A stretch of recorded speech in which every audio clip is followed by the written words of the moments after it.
네, 먼저 바쁘신 일정 와중에도 참석해 주신 손경식 경총회장님, 그리고 김기문 중기중앙회장님, 추진식 중정련 회장님, 그리고 이영희 상공회의소 부회장님, 김창범 한경엽 상근 부회장님, 그리고 이인호 무역협회 상근 부회장님께 감사의 말씀을 드립니다. 오늘 기업 관계자 여러분들이 함께 노력해 주신 결과 우리 경제는 견조한 수출 호조로 회복 흐름을 이어가고 있습니다. 다만 내수는 상대적으로 회복 속도가 나지 않고 있는 만큼 맞춤형 지원을 통해 회복을 가속화하는 데 더욱 힘쓰겠습니다. 특히 우리 기업들의 적극적인 경영 활동으로 점차 회복이 가시화되고 있는 투자가 보다 활성화되도록 적극 지원하겠습니다. 투자 회복이 공고해질수록 앞으로도 더욱 과감한 기업가 정신을 보여주시기 바랍니다. 정부 또한 투자 분위기를 본격적으로 확산하기 위하여 범부처 차원에서 체계적으로 우리 기업을 뒷받침하겠습니다. 오늘 간담회는 민관이 원팀 코리아로 뭉쳐 투자 활성화 방안을 함께 논의하는 첫 번째 자리입니다. 다음 달부터는 관계부처 차관들이 함께 현장의 목소리를 듣는 투자 익스프레스를 본격적으로 가동합니다. 기업이 현장에서 느끼는 애로사항을 기탄 없이 공유해 주시면 정부는 실제 투자가 완료될 때까지 끝까지 지원하겠습니다.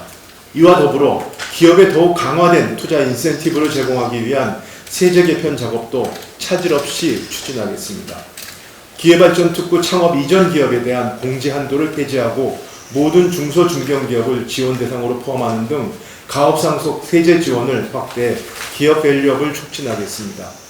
또한 국가전략기술 세액공제 적용 기한을 3년 연장하고 통합투자세액 공제 증가분에 대한 공제율을 10%로 상향하는 등 조세특례 제한법 개정안이 조속히 처리될 수 있도록 기업의 목소리를 국회에 더욱 정성껏 전달하겠습니다.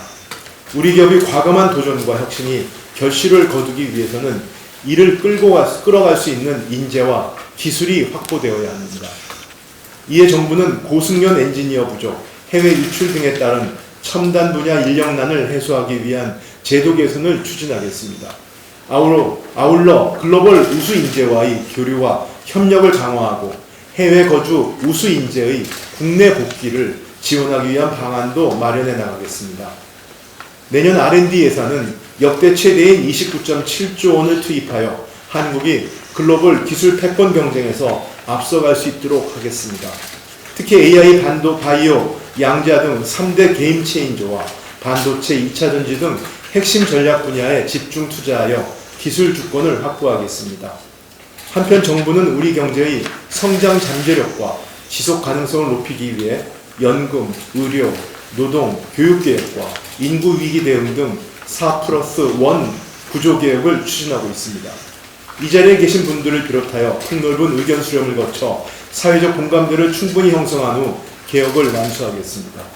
투자뿐 아니라 내수 활성화를 위한 소비 분위기 조성에도 우리 기업의 역할이 중요합니다. 직원들이 바쁜 일상에서 벗어나 가을 나들이를 떠날 수 있도록 임시 공휴일을 비롯한 휴가를 온전히 보장해 주시길 바랍니다. 국내 최대 쇼핑 축제인 코리아 세일 페스타에도 적극 참가하여 다양한 할인 행사를 실시해 주시길 요청드립니다. 이 자리를 계기로 민관이 2인 3각 원팀이 되어 민간이 끌고 정부가 미는 역동 경제를 함께 구현하길 바랍니다.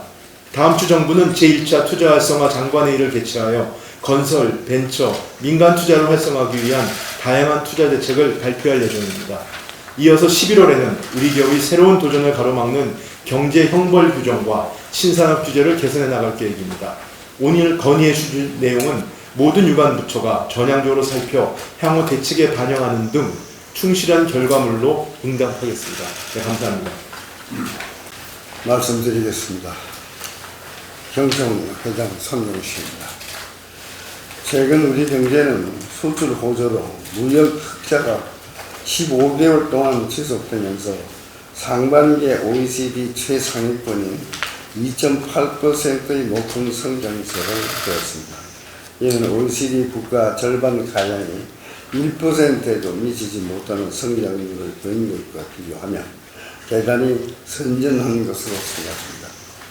힘든 여건 속에서도 우리 경제의 활력 제고를 위한 부총리님을 비롯한 우리 정부의 노고에 깊이 감사드립니다.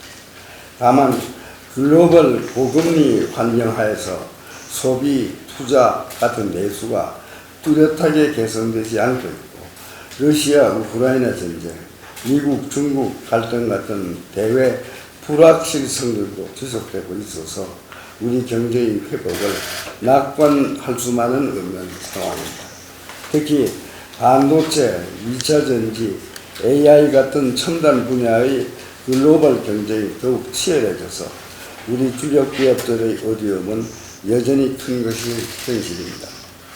결국 기업과 국가의 경쟁력을 제고하고 우리 경제의 지속적인 성장을 위해서는 기업이 적극적으로 투자할 수 있는 환경이 조성돼야 합니다. 이를 위해서는 노란봉투법 같이 글로벌 스탠다드에 맞지 않고 기업 경영 활동에 부담을 주는 규제적 입법은 조금 지양하고 노동개혁과 세제, 환경 개선, 그리고 규제개혁은 보다 속도감 있게 추진되어야 합니다. 특히 노동개혁이 시급합니다. 정부가 노사법치주의 확립에 주력하면서 현장의 불합리한 관행들이 개선되고 있지만 글로벌 산업 환경이 빠르게 변화하고 있는 상황에서 우리 노동시장에 누적된 경직적이고 비효율적인 노동 규제가 기업의 경쟁력을 떨어뜨리고 투자를 제약하고 있습니다. 우리 기업들이 적극적으로 투자를 확대하고 글로벌 시장에서 경쟁력을 갖기 위해서는 유연한 노동시장 조성과 노사관계 선진화를 위한 법제도 개선이 반드시 필요합니다. 지금의 시대에는 첨단 기술의 개발, 육성이 중요함을 우리 모두가 다 알고 있는 일입니다. 우리 정부는 기업의 사정과 해외의 사례를 참고하여 첨단 기술 개발을 적극 지원해 주셔야 하겠습니다. 또한 최근 정부가 상속세 최고세율 인하, 국가 전략기술 투자세 공제 일몰 연장 같은 세제 개편안을 마련해 투자 환경 개선을 위해 노력해 주신 데 대해서 감사드립니다. 앞으로도 기업이 적극적으로 투자할 수 있도록 우리 세제를 글로벌 스탠다드에 맞게 보다 과감하게 개선해 주시기를 바랍니다. 마지막으로 기업 투자 환경을 제고하기 위한 정부의 노력이 결실을 맺을 수 있도록 정부가 국회와 더 적극적으로 소통해 주시기를 부탁드립니다. 기업들도 투자 확대와 일자리 창출에 적극 동참하겠습니다.